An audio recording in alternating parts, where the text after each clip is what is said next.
ကစုံရွက်ပေါ့ crazy ကစုံရွက်လေးကလှနေသလားသူရဲ့အရာအောင်စင်းကစုံရွက်လေးနဲ့ဒီမကြီးရွက်လေးကလှနေရမကြီးရွက်နဲ့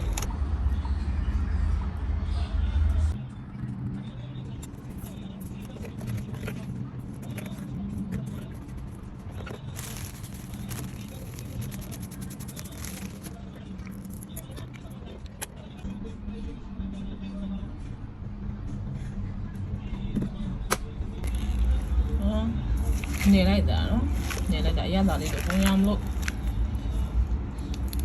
နုံးနဲ့အနေထားရအောင်ပဲနော်နုံးနဲ့အနေထားရောက်ပြီဆိုလို့ရှိရင်ဒီလေးထည့်လိုက်ဒါတော့အခုဆိုရင်တော့လေညောင်းကတွေးဒီလိုလေးဖြစ်သွားပြီပေါ့နော်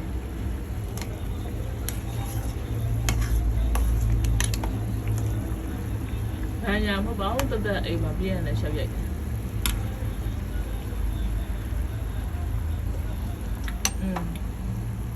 အရသာဘာလို့လဲဆိုတော့ငပိရနေတဲ့ထည့်ရမယ်